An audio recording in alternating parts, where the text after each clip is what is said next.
रहीम हज़रात कलमा तैयबा पढ़िए ला इलाहा इल्लल्लाह मुहम्मद रसूलुल्लाह सल्लल्लाहु अलैहि वसल्लम। दुरूद पाक पढ़ लें। सलातो व सलाम अलैका या सय्यदी या रसूलल्लाह सय्यदी या रहमतल लिल आलमीन। अल्लाह रब्बुल आलमीन का बेपाया शुक्र है कि उसने हम सबको इंसानी शक्ल में पैदा फरमाया। उसके एहसानात और उसके करम की एक अलामत यह है कि उसने हम सब को आक़ाए रहमत हुज़ूर शफ़ी मुअज़्ज़म जनाब मुहम्मद मुस्तफ़ा सल्लल्लाहु अलैहि वसल्लम आपकी उम्मत में पैदा होने का एज़ाज़ बख्शा। दुआ करें अल्लाह करीम हमें ऐसे अमाल की तौफ़ीक अता करे कि हम सही मानों में आक़ाए रहमत के उम्मती बन सकें। इस नमाज जनाजा में शरीक जिस साहिब के अमीन की सदा उठा हुआ कदम अल्लाह की बारगाह में कबूल है। अल्लाह उसके तवस्सुल से साहिब मैयत को हर गुनाह की माफ़ी अता फरमाए और इन साहिब की ज़िंदगी की जो अदा रब की बारगाह में कबूल है अल्लाह करीम उसके तवस्सुल से हम सब को और हमसे पहले जाने वालों को गुनाहों की माफ़ी अता फरमाए। जनाब मास्टर साहिब ने हुक्म किया, मुझसे बेहतर उलमा यहाँ पे मौजूद हैं, मैं अपनी बसात के मुताबिक एक दो गुजारिशात आपके सामने रखना चाहूँगा। अल्लाह हमें दीन मुताहरा की समझ और इसके मुताबिक ज़िंदगी बसर करने की तौफ़ीक अता फरमाए। जो पहली बात जनाब वाला ने हुक्म किया वो ये है कि कफ़न जब दिया जाता है कफ़न, तो कफ़न के ऊपर कुछ कलिमात पेंसिल के साथ लिखे जाते हैं। कभी कभार उसके लिए कुछ और एक फ़ीता सा होता है वो इस्तेमाल किया जाता है, वो कफ़न के ऊपर लिखे जाते हैं। जानिए ये लिखे क्यों जाते हैं। मेरे महबूब नबी सल्लल्लाहु अलैहि वसल्लम का एक इरशाद पाक है जिसका मफ़हूम यह है कि आक़ाए रहमत ने जो अहदनामा है, अहदनामा अल्लाहुम्मा फ़ातिरस समावाति वल अर्ज़, अहदनामा मेरे बेशुमार ऐसे बच्चे भी हैं और उनका कसूर नहीं है, ये कसूर हमारा है। आप उन बच्चों से अगर आज भी आप पूछना चाहें कि अहदनामा है क्या तो उन्हें इस बात का भी पता नहीं है। उसका कसूर उन बच्चों का नहीं है, वो कसूर हमारा है कि हमने उन्हें दिखाया नहीं, उन्हें समझाया नहीं कि ये भी कोई चीज़ है।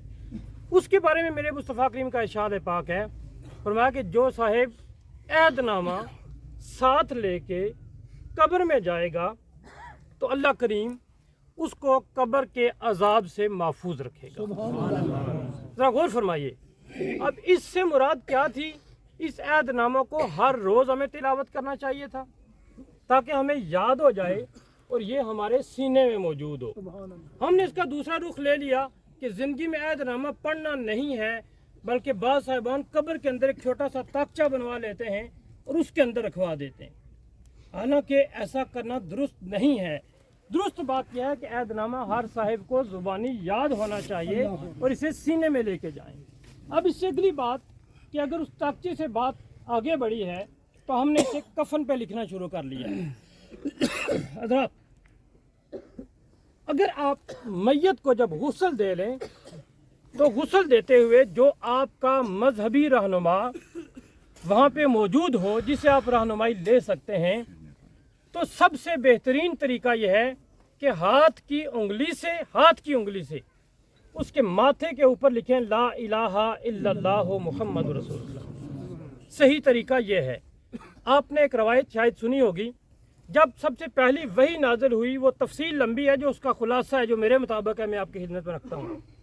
आक़ाए रहमत का और जनाब सैयदना जिब्रील अमीन का जो मुकालमा हुआ तो उसमें से एक बात ये भी है, इसे इमाम तिरमिज़ी रहमतुल्लाह अलैह ने नकल किया है और इमाम जलालुद्दीन सयूती ने भी इसे नकल की है। वो ये है कि जब आक़ाए रहमत सल्लल्लाहु अलैहि वसल्लम ने अपनी निगाह के नूर से देखा तो जिब्रील अमीन के माथे के ऊपर ये कलमा ला इलाहा इल्लल्लाहु मुहम्मद रसूलुल्लाह।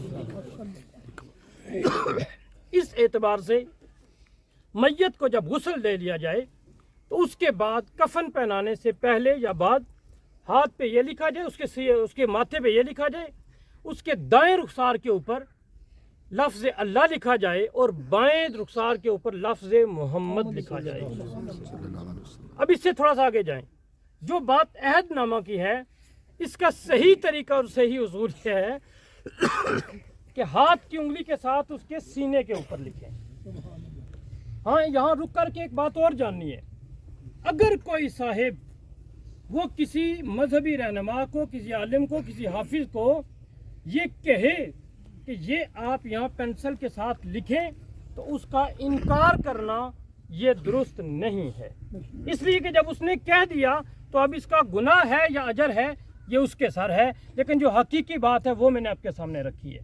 اس لیے سب سے پہلی بات یہ ہے اسے زبانی یاد رکھنا چاہیے، اور اس کے بعد دوسری بات یہ ہے کہ اگر زیادہ سے زیادہ ہو سکے تو اسے اپنی اولاد میں سے کوئی صاحب یا کوئی صاحب جو جانتا ہو، بلکہ یہاں رک کر کے میں ایک اصلاح کرنا چاہوں گا۔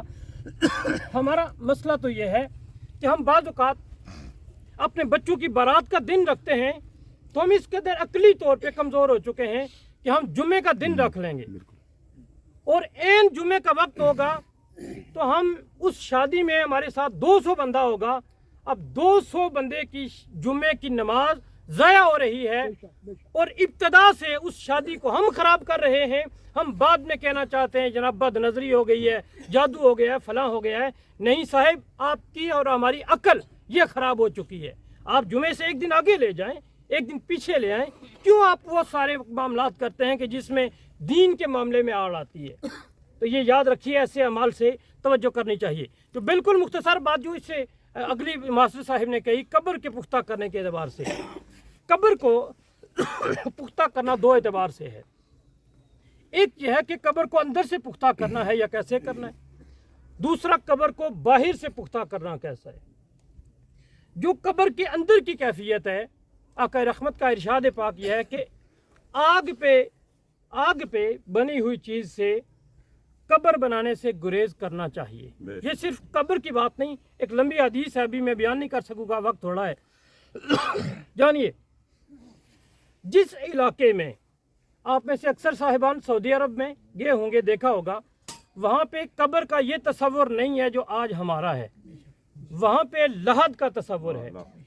قبر کے ساتھ لحد بنائی جاتی ہے، پھر وہ جو تصور ہے وہ موجود ہے، لیکن یہ تصور وہیں پہ ہے، اس لیے کہ وہاں پہ مٹی ہماری مٹی کی نسبت مضبوط ہے، وہ بیٹھتی نہیں ہے۔ فتاوی شامی میں جناب امام شامی نے ایک بات نقل کی ہے، وہ یہ ہے کہ جس جگہ پہ قبر کے ختم ہونے کا یا مٹی کے بیٹھ جانے کا خدشہ ہو، وہاں پہ قبر کو پکا کرنا واجب ہے۔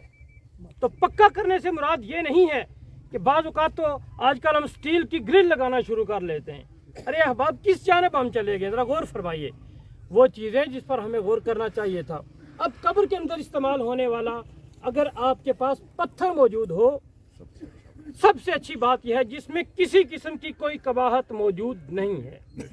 لیکن دوسری جانب یہ ہے کہ اگر پتھر موجود نہیں ہے تو بلاک اگر آپ کے پاس اچھا موجود ہے تو وہ بہتر عمل ہے۔ لیکن چونکہ وقت کے گزرنے کے ساتھ ساتھ کل تک لوگ پتھر بنانے والے موجود تھے، آج وہ بھی ختم ہو رہے ہیں۔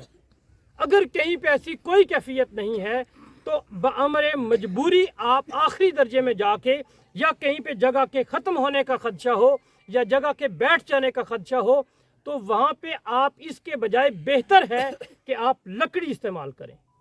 اور آخری درجہ بامر مجبوری یہ ہے کہ اگر ایسا نہیں ہے تو پھر آپ اینٹ استعمال کر سکتے ہیں، لیکن یہ آخری درجہ ہے۔ چوتھے نمبر پہ یہ بات آتی ہے، یہ پہلے پہ نہیں آتی ہے۔ اس لیے کھلی بات اور آخری پیغام یہ ہے، ہم جہاں اپنے جینے کا بہت بڑا انتظام کرتے ہیں، وہاں اپنے مرنے کا انتظام بھی وقت کے ساتھ کرنا چاہیے۔ ہم جیتے ہوئے اگر اپنا انتظام نہیں کرتے، ہم چاہتے ہیں جانے والے بعد میں کریں گے۔ ارے کل تک کی مثال تو یہاں کی ہماری یہ ہے کہ باپ بیٹے کا جنازہ بھی نہیں پڑھ سکا ہے، بیٹا باپ کا جنازہ نہیں پڑھ سکا ہے۔ اس لیے اپنے سوچ کا قبلہ درست کر کے، اپنے مذہبی رہنما سے مکمل رہنمائی لے کے، دین کو کبھی اپنے مقصد کے لیے مسخ نہیں کرنا چاہیے، بلکہ دین کو ہمیشہ لینے کی کوشش کرنی چاہیے۔ اللہ ہم سب کو آقا رحمت کا صحیح طریقہ عطا فرمائے۔ اس میں جو بقیہ باتیں انشاءاللہ پھر آپ کے سامنے رکھی جائیں گی۔ اللہ عمل خیر کی توفیق عطا فرمائے۔